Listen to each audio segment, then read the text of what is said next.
Advocate S Jayasuryan, ഇത് രാഷ്ട്രീയപരമായ വിമർശനം രാജേഷിൽ നിന്നുണ്ടായി, ഒപ്പം നയപരമായ വിമർശനങ്ങൾ നിയതിയിൽ നിന്നും ഉണ്ടായിരിക്കുകയാണ്.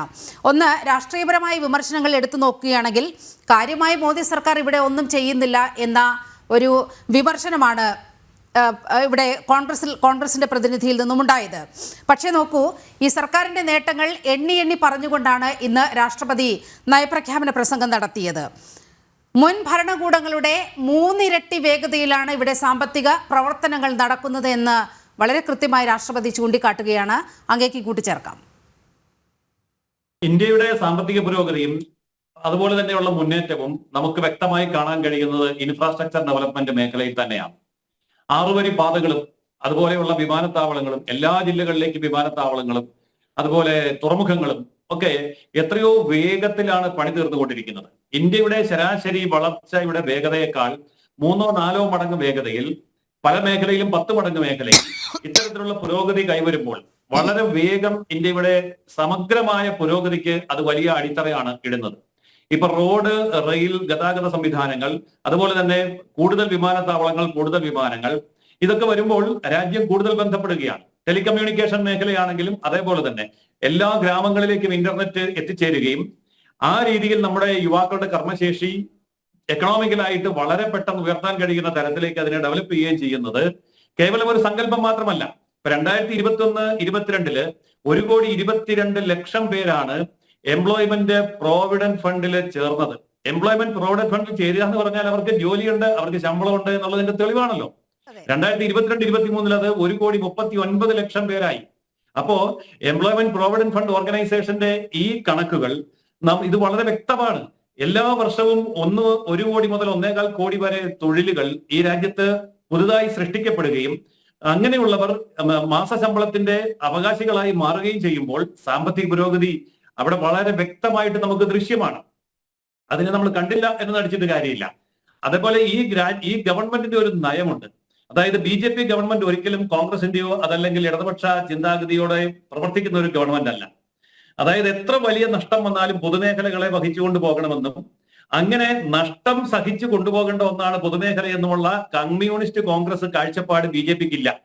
അതുകൊണ്ട് BJP വളരെ വ്യക്തമായി പറയുന്നു, നമ്മുടെ KSRTCയെ പോലെ, KSCBയെ പോലെ അല്ലെങ്കിൽ എയർ ഇന്ത്യയെ പോലെ വൻതോതിൽ 10,000 കോടി രൂപയുടെ നഷ്ടം ഖജനാവിന് മേൽ അടിച്ചേൽപ്പിക്കുന്നു എന്ന് പറയുമ്പോൾ അത് ജനങ്ങളുടെ മേലാണ് അടിച്ചേൽപ്പിക്കുന്നത്. അതുകൊണ്ടാണ് നമ്മുടെ കൊച്ചു കേരളത്തിലൊക്കെ ജനിച്ചു വീഴുന്ന ഓരോ വ്യക്തിക്കും 1 ലക്ഷത്തിൽ കൂടുതൽ കടമുണ്ടാവുന്നത്. ഇനി കടം മാത്രമാണ് ഒരേ ഒരു പരിഹാരം എന്നുള്ള നിലയിലേക്ക് ഒരു സംസ്ഥാന സർക്കാർ തകർന്നു വീഴുന്നത്. ഇത് സർക്കാർ തകരുന്നു എന്ന് പറയുമ്പോൾ അതിനർത്ഥം ജനത തകരുന്നു എന്നാണ്. അതുകൊണ്ട് BJPയെ സംബന്ധിച്ചിടത്തോളം മിനിമം ഗവൺമെന്റ് മാക്സിമം ഗവേണൻസ് എന്നുള്ളതാണ് BJPയുടെ കാഴ്ചപ്പാട്. അതായത് എല്ലാ മേഖലയിലുമുള്ളവർക്ക് പ്രവർത്തിക്കാനും അവരുടെ മുതലിറക്കാനും അവർക്ക് ലാഭമുണ്ടാക്കുന്ന വലിയ പാവമായിട്ടാണ് ഇപ്പൊ പൊതുവെ കാണുന്നത്. അവർക്ക് ലാഭം മാത്രമാണ് ലക്ഷ്യം. ഇപ്പൊ ലാഭം വേണ്ട, നഷ്ടം മതി.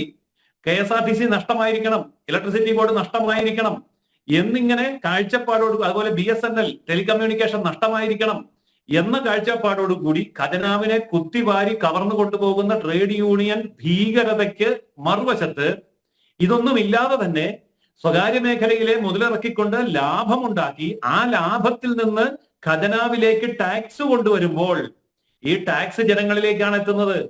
അതാണ് കർഷകർക്ക് ഇവിടെ കിസാൻ സമ്മാൻ നിധി പോലെയുള്ള കാര്യങ്ങളിലും അതുപോലെ തന്നെ ഈ തൊഴിലുറപ്പ് പദ്ധതിയുടെ കാര്യത്തിലുമൊക്കെ അവർക്ക് ലഭിക്കുന്ന കൂലി.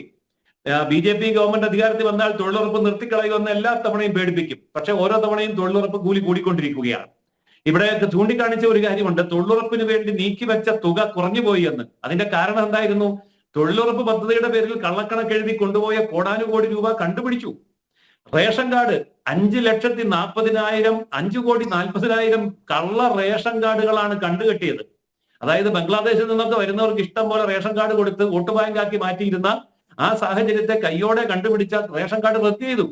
വേണമെങ്കിൽ വ്യാഖ്യാനിക്കാം പാവങ്ങളുടെ റേഷൻ കാർഡ് പിടിച്ചെടുത്തു എന്ന്. പക്ഷെ ഡബിൾ റേഷൻ കാർഡാണ്. അപ്പോ ഡ്യൂപ്ലിക്കേറ്റ് റേഷൻ കാർഡ് പോലെയുള്ള കാര്യങ്ങൾ. ഇതുപോലെ തന്നെ സിലിണ്ടറിന്റെ കാര്യത്തിലും ഡ്യൂപ്ലിക്കേറ്റ് ഉണ്ടായിരുന്നു. ഇങ്ങനെയുള്ളതൊക്കെ കട്ട് ചെയ്യുമ്പോൾ കണക്ക് കൊണ്ട് വേണമെങ്കിൽ പറയാം 5,40,00,000 റേഷൻ കാർഡുകൾ കട്ട് ചെയ്ത ഭീകര ഗവൺമെന്റാണിത്, അല്ലെങ്കിൽ ഇത്ര ലക്ഷക്കണക്കിന് സിലിണ്ടറുകൾ കട്ട് ചെയ്ത ഒരു ഗവൺമെന്റിന്റെ നയം ശരിയല്ല. പക്ഷെ ഇതൊക്കെ എന്തുകൊണ്ടാണ്? രാജ്യത്തെ കൊള്ളയടിക്കുന്ന മാഫിയ സംഘങ്ങളിൽ നിന്ന് രാജ്യത്തിന്റെ സമ്പത്ത് രക്ഷിക്കാൻ വേണ്ടി എടുത്ത ധീരമായ നടപടികളാണ്. അപ്പോൾ അത്തരം നടപടികളിലൂടെ രാജ്യം മുന്നോട്ട് പോകുമ്പോൾ സാമ്പത്തിക പുരോഗതി നേടുന്നുണ്ട്. പിന്നെ കാർഷിക മേഖലയിൽ ഉണ്ടായിട്ടുള്ള മാറ്റങ്ങളെ സംബന്ധിച്ചിടത്തോളം കാർഷിക ഉൽപാദനത്തിൽ നമ്മൾ വലിയ കുതിച്ചുചാട്ടമാണ് ഉണ്ടായിരിക്കുന്നത്. വൈദ്യുതി മേഖല ഏറ്റവും നല്ലൊരു ഉദാഹരണമാണ്. ഇന്ത്യയിലെ വൈദ്യുതി മിച്ചമാണ്, പക്ഷെ കേരളത്തിൽ ഇരുന്നു കൊണ്ട് നമുക്കിത് മനസ്സിലാവില്ല എന്ന് മാത്രം. കേരളത്തില് അനുമതി കിട്ടിയ 44 വൈദ്യുതി പദ്ധതികൾ ഇനിയും നടപ്പാക്കാതെ സ്വകാര്യ വൈദ്യുതി വാങ്ങി കമ്മീഷൻ അടിക്കുന്ന ഗവൺമെന്റുകൾ ഭരിക്കുന്ന കേരളത്തിൽ ഇരുന്നു കൊണ്ട് നോക്കുമ്പോൾ നമുക്കിത് മനസ്സിലാവില്ല. പക്ഷെ ഇന്ത്യയിൽ വൈദ്യുതി മിച്ചമാണ്. ഇന്ത്യയാണ് ബംഗ്ലാദേശിനും ഭൂട്ടാനും നേപ്പാളിനും ഒക്കെ വൈദ്യുതി ഇന്ന് കൊടുത്തുകൊണ്ടിരിക്കുന്നത്. നമ്മൾ വിൽക്കുകയാണ് വൈദ്യുതി, അത്രമാത്രമുണ്ട്.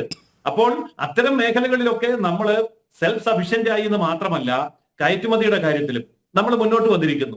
ഇപ്പൊ ഫോണ് ഇറക്കുമതി ചെയ്യുന്ന ഫോൺ എന്ന് പറയുന്ന 1% മാത്രമല്ല, 99% ഫോണുകളും നമ്മൾ ആഭ്യന്തരമായിട്ട് ഉത്പാദിപ്പിക്കുകയാണ്. വൻതോതിലുള്ള സർവീസ് മേഖലകളിലെ അതുപോലെ IT മേഖലകളിലെ സർവീസുകൾ നമ്മൾ വൻതോതിൽ വർദ്ധിപ്പിച്ചു, കയറ്റുമതി വർദ്ധിപ്പിച്ചു കഴിഞ്ഞു. അപ്പോൾ ലോകരംഗത്ത് ശക്തമായിട്ട് ഇടപെടുന്ന ഒരു സാമ്പത്തിക ശക്തിയായി ഇന്ന് ഭാരതം മാറിക്കഴിഞ്ഞിരിക്കുന്നു. അതിന് കാർഷിക മേഖല, സർവീസ് മേഖല, MSME മേഖല എന്ന് തുടങ്ങിയ സകല മേഖലകളെയും സജ്ജമാക്കി കഴിഞ്ഞിരിക്കുന്നു.